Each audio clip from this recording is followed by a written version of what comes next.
For the most part, Christmas is steeped in tradition. Every year, the same songs are played on the radio over and over again ad nauseum. We bend over backwards to decorate with the same tree, ornaments, lights, wreaths, and other decorations, with maybe one or two additions. We cook the same dinner, dessert, and drink hot cocoa, eggnog, or cider to wash it down. And we watch the same Christmas movies and specials again in a long Christmas marathon. Or you can watch one Christmas special or movie a day to lead towards December 25th. 25 days of Christmas.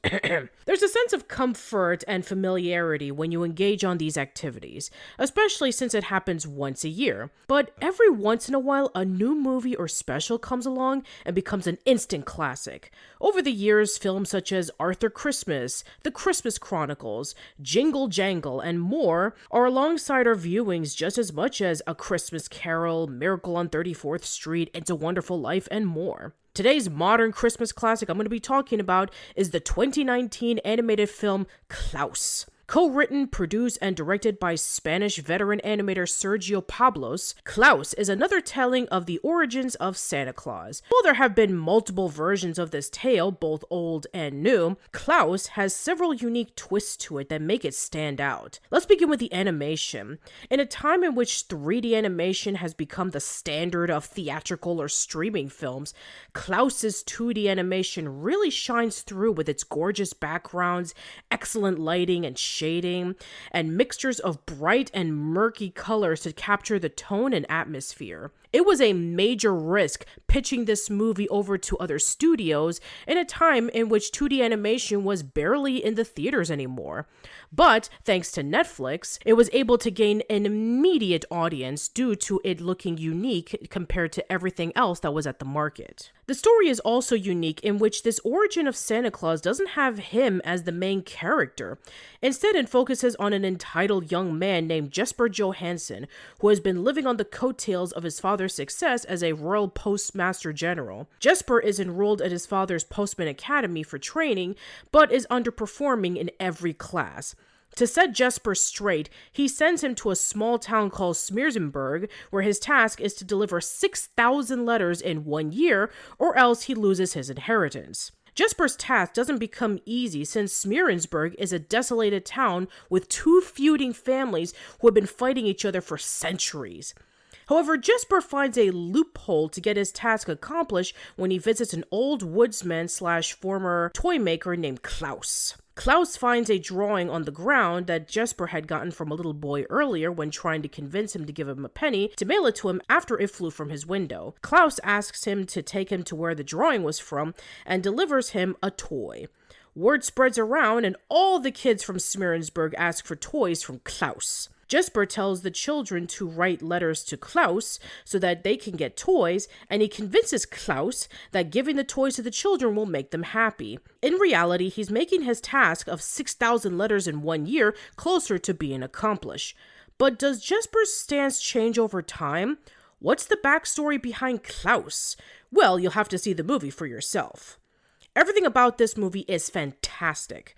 The characters are wonderfully written, acted, and portrayed. Jesper is a great protagonist that starts off as an annoying, spoiled brat into a selfless, kind postman whose actions unintentionally change everyone for the better.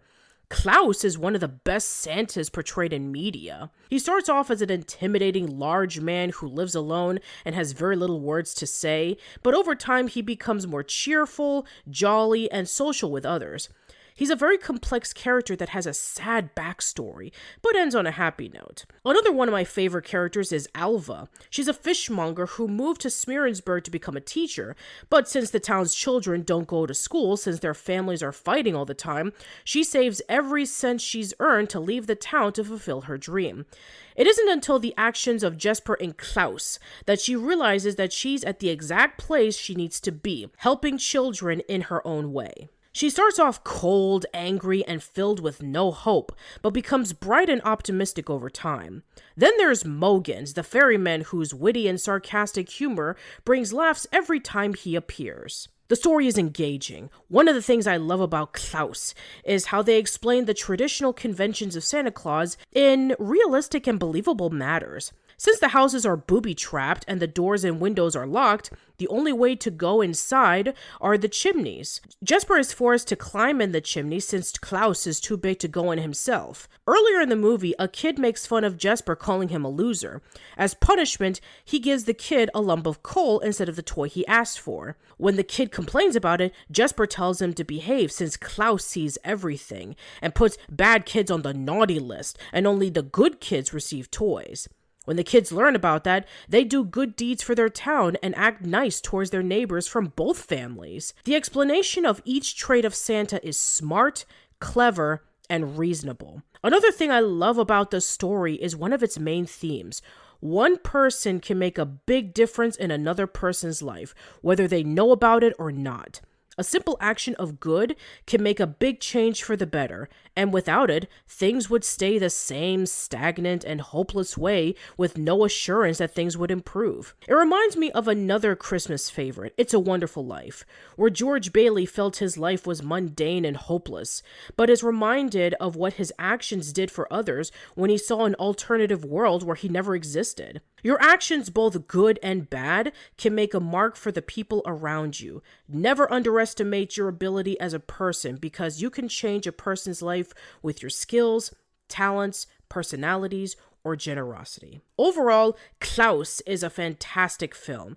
It has the entire package with beautiful animation, wonderful characters, and a compelling story. I highly recommend you check it out.